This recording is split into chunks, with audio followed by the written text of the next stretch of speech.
Ravi de vous retrouver pour ce nouveau numéro du Dessous des cartes. Aujourd'hui, on démarre cette émission avec les orang-outans de la jungle de Bornéo. Bornéo, l'une des plus grandes îles au monde, que trois pays se partagent, la Malaisie, le sultanat de Brunei et l'Indonésie, le pays auquel on s'intéresse cette semaine. L'Indonésie constituée de milliers d'îles et qui a décidé de construire une nouvelle capitale précisément sur cette île de Bornéo.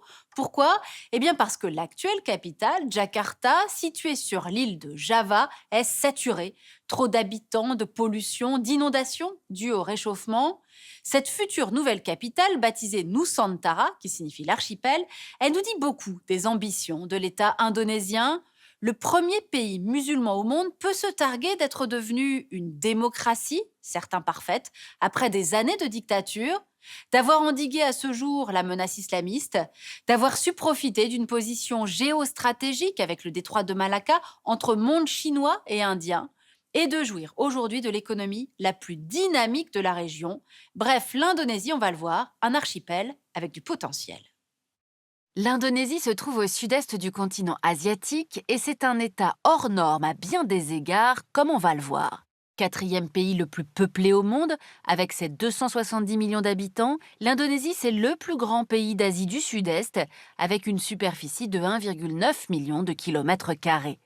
Et c'est surtout le plus grand archipel du monde, avec ses 16 771 îles enregistrées et ses 5,8 millions de kilomètres carrés d'espace maritime. Quant à la population de cet immense territoire, elle est très inégalement répartie. 90% des Indonésiens vivent dans les 4 principales îles de l'archipel et surtout à Java, où la densité de population peut dépasser les 1000 habitants au kilomètre carré, quand elle n'est que de 10 en Nouvelle-Guinée occidentale. Les fortes densités démographiques de Java et de Bali sont d'autant plus étonnantes que les îles de l'archipel se situent le long de la ceinture de feu du Pacifique et abritent plus de 130 volcans nés de la rencontre entre les plaques eurasiennes et australo-indiennes. Mais si cette activité volcanique provoque de nombreux dégâts, elle permet également aux paysans qui cultivent les abords très fertiles des cratères d'atteindre une productivité jusqu'à 3 fois supérieure à d'autres terres, comme sur les pourtours du Merapi à Java. La dernière particularité géographique de l'Indonésie est d'être à la jonction des océans Indien et Pacifique.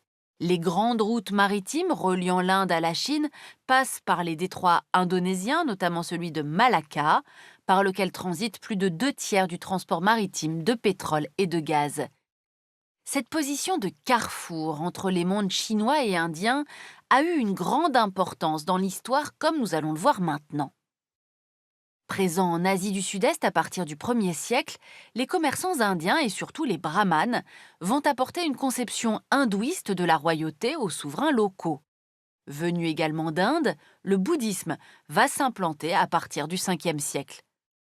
Plusieurs empires vont se succéder dans l'archipel entre le 8e et le 15e siècle. Celui de Mataram à Java, puis les empires maritimes de Srivijaya, puis de Mojopahit. La puissance et la richesse de ces empires va attirer des commerçants venus de Chine, du Gujarat et de la péninsule arabique. Ces derniers vont introduire une nouvelle religion dans l'archipel, l'islam, par le biais d'alliances matrimoniales et d'influences culturelles. En s'adaptant aux religions qui l'ont précédé, l'islam se répand dans la quasi-totalité de l'archipel jusqu'à l'arrivée des Européens. Avec tout d'abord les Portugais, qui à partir de 1511 christianisent les îles où ils s'établissent. Puis les Hollandais, qui s'emparent de Malacca en 1641. Ils vont progressivement conquérir l'archipel et y régner pendant 300 ans, faisant de l'Indonésie l'une des colonies les plus rentables au monde. Ce n'est qu'après l'invasion des Japonais en 1942 que les nationalistes indonésiens vont enfin se défaire de la mainmise hollandaise et parvenir à déclarer l'indépendance de leur territoire en 1945. Les Hollandais vont parvenir à reprendre la main sur une partie de Bornéo, Célèbes, les Moluques et les petites îles de la Sonde. Mais après 4 ans de conflits armés et diplomatiques menés par Soekarno, le premier président de la jeune République, les Indonésiens récupèrent la souveraineté de la presque totalité des anciennes Indes néerlandaises, à l'exception de la Nouvelle-Guinée occidentale, rattachée à l'Indonésie seulement en 1963. Sukarno devient rapidement, suite à l'organisation de la conférence de Bandung, l'un des leaders du tiers-monde et reçoit le soutien de l'URSS. Opposé à la proclamation d'un État islamique auquel aspire une partie des musulmans, qui constitue en 1945 90% de la population, Sukarno va pour ménager les 5% de chrétiens et les 3% d'hindouistes et de bouddhistes du pays, inscrire la croyance en un Dieu unique comme premier principe du Panchasila, l'idéologie nationale de la jeune République. Cet équilibre voulu par Sukarno entre les communautés religieuses va s'effriter au fil des années à mesure que les conflits territoriaux et sociaux se confessionnalisent, favorisant l'émergence d'un islam radical, une mouvance qui au début des années 1990 va être instrumentalisée par le général Suharto pour se maintenir au pouvoir. Cette instrumentalisation de la question religieuse débouche sur des affrontements sanglants à Sulawesi et aux Moluques à la fin des années 90.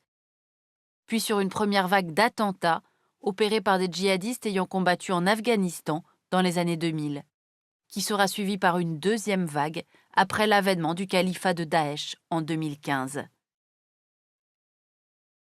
Si ces mouvements sévèrement combattus ont toutefois poussé certaines régions à adopter des règlements inspirés de la charia, voire, comme dans la province d'Aceh, d'imposer la loi coranique, la présence de partis musulmans modérés, très attachés à la démocratie, limite l'ampleur du phénomène. Alors regardons à présent l'évolution économique du pays. À partir des années 70, l'Indonésie connaît un développement important sous l'impulsion de Suharto, qui se rapproche des puissances occidentales pour attirer des capitaux afin de développer ses infrastructures. L'économie du pays est principalement basée sur l'exploitation des ressources en pétrole, gaz et surtout en charbon, dont l'Indonésie est le deuxième exportateur mondial derrière les États-Unis. L'économie du pays est également basée sur le tourisme, 5% du PIB, sur le contrôle partagé du détroit de Malacca avec la Malaisie, Singapour et la Thaïlande, et sur l'exploitation des zones de développement économique qui lient l'Indonésie à ses voisins, Singapour, la Malaisie, la Thaïlande, Brunei et les Philippines. Résultat, l'Indonésie est aujourd'hui de loin la première économie de l'ASEAN et le 10e PIB du monde. Elle a un taux de croissance annuel de 5% depuis 2013 et est le seul pays d'Asie du Sud-Est membre du G20. Mais du fait de l'importance de sa population, son revenu par habitant n'est que de 12 300 dollars américains, encore loin derrière Singapour, Brunei, la Malaisie et même la Thaïlande.